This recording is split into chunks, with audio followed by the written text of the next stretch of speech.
guys, this is your squat 101. We're gonna show you this super quick. So this is from start to finish. If you guys have any questions after those mistakes, you're gonna wanna start by developing a consistent hand placement. For me, it's these rings. I have a pretty long reach, but I feel very comfortable here. A lot of people will say coming in closer will make your back tighter, kind of push your rhomboids or your scapula even tighter and help with bar support. I don't know, I've always been very comfortable here. Next up is to get a huge grip. Being really strong, then this is probably the most important squat. It's very underrated. So here, I like to put one foot in front, one foot behind, lean back a bit, and really drill in. See how if I drill in, I can really get my back tight, where some people will just go like this, right? See how weak that is? And that's gonna hurt your back. You don't want that, you want your back tight. So start back, drill in and really kind of tuck into your rhomboids. It's hard when there's not much weight. And then you're gonna come under, line your feet perfectly. You guys can see that real quick. Quick shot. So feet are here, now up to my hips. You're gonna lean back, head up a bit, stand up through the hips. Now from here, your walkout's very important. I recommend a 2-step and then a little correction step myself. This takes practice. Some people do a lot of steps. Develop a consistency with the walkout because it makes you feel comfortable even when you're using an uncomfortable amount of weight. So here you can see I'm still nice and postured, I'm not slouching, I'm in a strong position. My knees aren't locked as well. That's gonna cause some pain if they're like this. You're gonna want just a little bit of bend. Now from here, like I said, you're gonna start sitting into it, and from here, once again, explode. So once again, down, explode. Now at the top, really squeeze your butt, squeeze your hips, come through it nice and strong, open those knees, boom. That's all it is. Then when you wanna rack it, I go 1 step, and I like to dump it. It's consistent for me, as long as it's set up right, you will not mess up.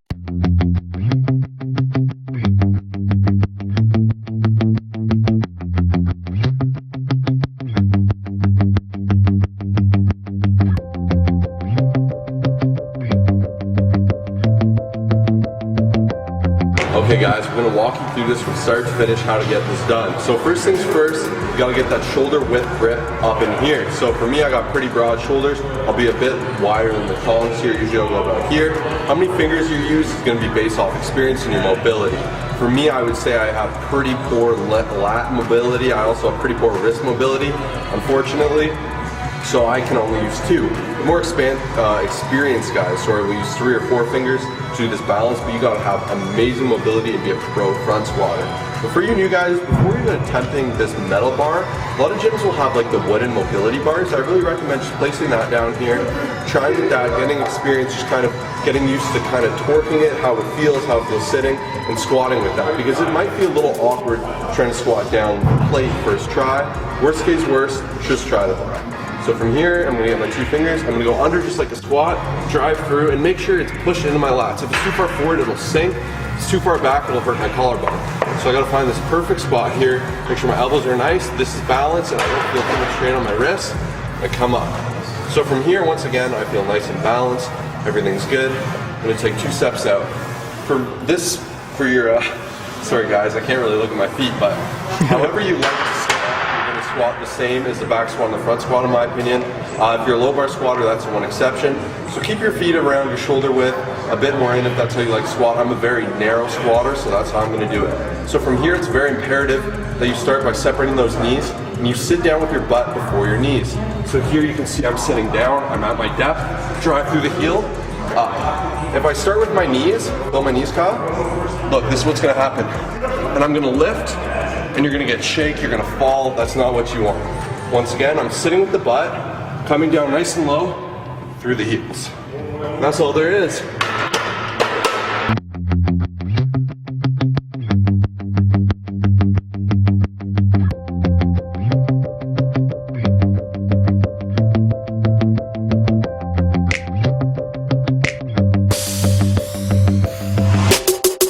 I'm gonna have Sue go ahead and lay down here. Before we start the movement, I'm going to have kind of a checklist in terms of her setup to make this the most advantageous position for her to see the best hamstring activation that we can. So the first thing we're going to do is ensure that the pad is right above her ankle. So we're gonna move this just 1 up. From there, I'm going to ensure that her knee is in line with the pivot joint. Once those 2 things are set in stone, we're there going to look to make the pelvis the most stable position that we can. And to do that, we want to find tension in the glutes. We want to drive the pelvis into the pad.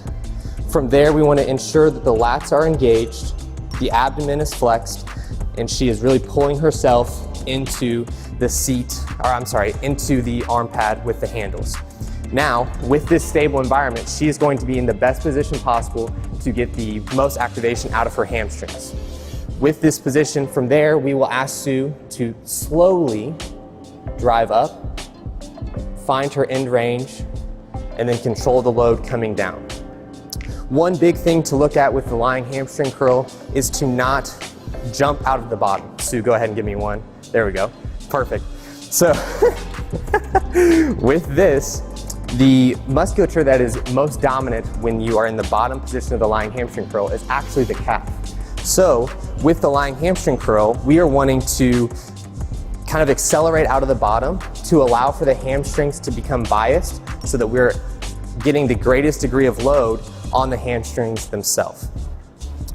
One last thing to touch on as you are executing this movement is going to be, this is not a movement where it is just point A to point B being from the bottom and touching your glutes. One thing you want to focus on is finding the greatest degree of tension for you, holding that position, and then allowing the eccentric portion to be slow and controlled. And those are just a few of the cues that we give our one-on-one clients within physique development, and we hope we find that helpful as well.